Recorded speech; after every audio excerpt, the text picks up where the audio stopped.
waters of the Persian Gulf, the world holds its breath as something far deadlier than tankers now cuts through the waves. Towering shadows of military giants loom with barrels locked and loaded, their sights fixed on the horizon.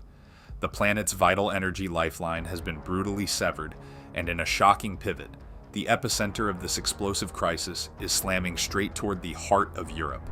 Iran has turned the Gulf into an impenetrable fortress of fire, with a full-scale military blockade dragging not only its regional rivals but the United Kingdom itself directly into the crosshairs of open war. Yet what Iran never saw coming is already unfolding with devastating precision.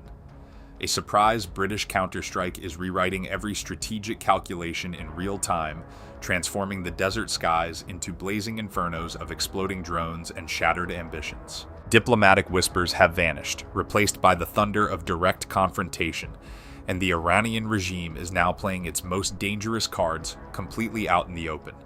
Tehran has explicitly placed London in its gun sights, openly targeting RAF Fairford, the critical base that houses American B-52 and B-1B bombers, ready to rain hell on Iranian positions. The threats kept coming in a relentless wave. RAF Mildenhall, the nerve center for advanced EA-37B electronic warfare aircraft, and RAF Lakenheath, home to Deadlier. A-10 Warthogs and cutting-edge F-35s were all locked into Iran's escalation plan. But here is the brutal reality. Iran failed to calculate in its storm of paper threats. British military intelligence had already mapped every critical point across the region and quietly positioned its forces in the Gulf's most vital choke points, long before the first shot was even considered. When the United Kingdom Ministry of Defense publicly announced the deployment of 1,000 battle-hardened British troops to the Middle East, the real operation was already live. Typhoon and F-35 fighter jets were already carving deadly patrol grids across the skies, while Wildcat helicopters wove an unbreakable surveillance net. On the ground, Royal Artillery regiments stood on hair-trigger alert, hungry to hunt down Iranian drones as they emerged from the night. What happened next on that unforgettable night will be studied by military historians for decades. Multiple British assets were already in theater, synchronized for maximum lethality. Sabre air defense batteries were rushed into Saudi Arabian territory, their advanced radars sweeping the sky like predators on the hunt. In Kuwait, Orcus electronic warfare systems and rapid sentry missiles roared to full operational capacity. In Bahrain, light multiple launch rocket systems moved into kill positions. The RAF Typhoon detachment in Qatar had its deployment extended indefinitely. From Cyprus to Kuwait, from Bahrain to Saudi Arabia, a steel net of British troops' radars and missile batteries lay in perfect ambush, waiting for Iran to make its move. This layered defensive shield was engineered to paralyze Iran's entire offensive machine across the region. While Tehran hurled threats, London had already unleashed rapid, overwhelming defensive measures on a scale that would haunt Iran's military planners in their nightmares. The United Kingdom's opening masterstroke was the rapid deployment of the Sabre air defense system deep into Saudi Arabia. This was no routine reinforcement. The Sabre is a ferocious war machine engineered to detect, track, and simultaneously destroy up to 24 separate aerial targets at once. Armed with CAMM missiles boasting a lethal 25-kilometer range, it unfurled an impenetrable steel umbrella against incoming Iranian ballistic missiles and massed drone swarms. Full radar arrays command nodes, a complete Royal Artillery battery, and battlefield management teams arrived together, instantly turning Saudi airspace into an armored dome protected by British precision technology. The moment system integration finished, any Iranian aerial threat aimed at the region would be annihilated mid-flight in spectacular fireballs. Yet the Saudi peace was only the beginning of Britain's master plan. Across the Gulf in Kuwait, two specialized systems quietly powered up that would render Iran's most trusted weapon, its cheap kamikaze drone fleets, completely useless. The Rapid Sentry short-range air defense platform, paired with the Giraffe 1X radar, was built for one merciless purpose: to hunt and destroy Iranian Shahed-type kamikaze drones. Operating alongside it was the RAF's most advanced counter-drone electronic warfare system, Orcus, which uses cutting-edge radar and radio frequency jamming to detect and neutralize threats before they can reach their targets. The deadly combination was pure nightmare fuel for Iran's drone doctrine. Any Shahed launched would first be electronically blinded and jammed by Orcus, then physically torn apart by Rapid Sentry's precision missiles. Years of Iranian investment in low-cost, high-volume drone warfare were being dismantled in the Kuwaiti desert by superior British technology, and when darkness fell, the real hunt exploded into life. Iranian Shahed kamikaze drones began pouring out of the night sky toward Gulf targets in wave after wave. But a terrifying surprise waited for them in the blackness. RAF artillery units concealed in high-threat zones opened fire with clinical precision. The moment each Shahed appeared on radar, it entered the lethal crosshairs of British gunners. One after another, the Iranian drones erupted into brilliant orange fireballs, spiraling helplessly to the desert floor in trails of burning debris. Throughout that single unforgettable night, the British artillery regiments set a record that will echo through modern warfare history. They destroyed a staggering 14 Iranian kamikaze drones in one continuous operation, the highest number ever credited to British forces in a single night. These elite drone hunters obliterated Iran's dream of air superiority before it could even cross into defended airspace. Iran had planned to flood the Gulf with hundreds of drones every night, but British counter-drone operations systematically shredded that strategy, turning the sky into a graveyard of burning wreckage. Britain's relentless aerial blockade went far beyond ground-based systems. This was where London played its true trump card. Royal Air Force Typhoon and F-35 fighter jets, supported by Wildcat helicopters, seized absolute dominance over the skies above Cyprus, Jordan, Bahrain, Qatar, and the United Arab Emirates. This massive invisible wall blocked every possible Iranian attack corridor. British pilots have already logged more than 1,200 flight hours since the conflict ignited an astonishing figure that translates into non-stop patrols that neutralized Iranian attempts before they could even approach British or Allied targets. The Typhoon screamed across the sky with blistering speed, locking onto threats instantly, while the stealthy F-35s rendered Iranian radar networks blind and useless. Wildcat helicopters provided constant low-altitude eyes, feeding real-time targeting data straight to ground units. The combined combat power of these three platforms alone would overwhelm the entire air forces of many nations. Iran kept launching missiles and drones night after night, yet the British network intercepted the vast majority before they could reach the Gulf. London's support for the United States went far beyond defense. The very bases Iran threatened became launch platforms for the heaviest American strikes against Iranian territory. B-52H Stratofortress bombers and more than 15 B-1B Lancer bombers stationed at RAF Fairford unleashed wave after wave of JDAM and JASSM precision strikes, pounding Iranian military infrastructure into rubble. At RAF, Mildenhall 2EA 37B Compass Call, electronic warfare aircraft began their first operational overseas mission, jamming Iranian radar and command networks into paralysis.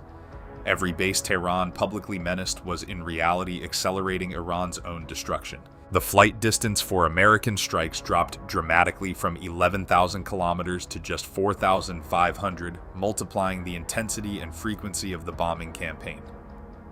This layered system of drone hunting on land and total air supremacy was only part of the picture. The United Kingdom integrated every element into a single unified nervous system, with the sea providing the final devastating link. In the eastern Mediterranean, the iconic Type 45 destroyer HMS Dragon was fully integrated into the air defense network. Its advanced radar and sensors began sharing live data with Stormer air defense batteries onshore and F-35s overhead. Royal Air Force fighters, Royal Navy warships, helicopters, and British Army ground units now operated as one seamless killing machine. Threat data flashed from platform to platform in seconds, automatically directing the most effective weapon to engage. Additional Stormer systems rushed to Cyprus via emergency airlift, elevated the island's defenses to an entirely new level after Iran's earlier drone attack on a British base there. 6 F-35B, Lightning, 2 jets, and more than 10 Typhoon FGR, 4 fighters, now stood ready at RAF Akrotiri, alongside constant Wildcat and Merlin helicopter patrols that monitored every movement across the eastern Mediterranean. Cyprus had become one of the most heavily fortified strongholds in the entire region, yet the most silent and deadly element lurked far beneath the waves. The Astute-class nuclear attack submarine HMS Anson was patrolling the dark waters of the Arabian Sea after a grueling 5,500-mile transit from Australia. Armed with Tomahawk Block 4 cruise missiles and Spearfish torpedoes, the submarine positioned itself as a stealthy spear, capable of striking anywhere from the Strait of Hormuz to deep inside Iran's coastline. Tomahawks with ranges exceeding 1,000 miles turned HMS Anson into an invisible deterrent that made every Iranian coastal defense plan uncertain. Detecting an Astute-class submarine is nearly impossible, even with Iran's full array of radars and sonars. Drone hunters on land, stealth fighters in the air, integrated destroyers on the surface, and nuclear submarines in the depths, Britain had forged a multi-dimensional steel fist that completely encircled Iran's offensive capabilities. Beyond raw military power, London assumed an even greater strategic role. The Strait of Hormuz, the beating heart of global oil trade, had been violently closed by Iranian mines, sending energy prices skyrocketing and wounding the world economy daily. United States President Donald Trump had sharply criticized the United Kingdom for joining the fight late and for refusing to send massive aircraft carriers into the shallow, mine-littered waters, calling British carriers toys compared to American ones. London responded with calculated brilliance rather than brute force. Instead of presenting billion-dollar targets to Iranian missiles, Britain became the architect of a massive international consortium, uniting 35 nations to force the strait open. Prime Minister Keir Starmer confirmed active coordination with allies on a joint operational plan. The Royal Navy, having shifted from traditional mine hunters to revolutionary autonomous systems, placed cutting-edge unmanned technology at the center of the mission. The RFA Lime Bay was rapidly modified in Gibraltar into a floating command center for unmanned surface vehicles, underwater drones, and AI-driven mine hunting systems, developed jointly with Thales under the Franco-British program. These 12-meter unmanned vessels scanned the seabed with millimeter precision, neutralized mines with remotely operated vehicles, and cleared vast areas without risking a single British life. The AI-enabled M-Cube Command Center orchestrated the entire operation from one digital platform. HMS Stirling Castle and other flagships joined the effort, giving Britain unmatched speed and safety in mine clearance. France, Germany, Italy, the Netherlands, Japan, Canada, South Korea, Australia, and the United Arab Emirates all joined the coalition, issuing a powerful joint statement on March 29, 2026, warning Iran that closing the strait meant war with the entire world. Japan, heavily dependent on Hormuz oil, brought enormous economic weight. European partners focused on technical clearance while avoiding unnecessary escalation. The vision was unified: the Strait of Hormuz must remain open. The final picture is unmistakable and terrifying for Iran. Typhoons and F-35s own the skies around the clock. Nuclear submarines glide silently through the depths. Autonomous mine-hunting drones sweep the waters, while Sabre batteries stand ready in the desert. With every new Iranian threat, Britain deployed more systems, more troops, and gathered even stronger allies. Tehran's plan to divide the West and isolate the United Kingdom has backfired spectacularly, making London more resolute and better equipped than ever. What do you think about Britain's calculated, technology-driven response that turned the tables so dramatically on Iran's aggression? Are these layered defenses enough to force Tehran to back down, Or will we see even greater escalation in the coming days? Drop your thoughts in the comments right now. We want to hear from you. And as this high-stakes confrontation continues to unfold, one thing is crystal clear. The United Kingdom has emerged as the strategic powerhouse, reshaping the battlefield and protecting global energy lifelines. Will this multi-front British masterclass finally break Iran's blockade, or is the region headed for an even larger explosion? Tell us your predictions below and stay locked in because the next chapter is going to be explosive. Click subscribe now. Don't miss a single moment of this historic journey. Your time is valuable. We promise analyses as sharp as reality itself. Stay vigilant, stay informed. We'll see you in the next video. Disclaimer.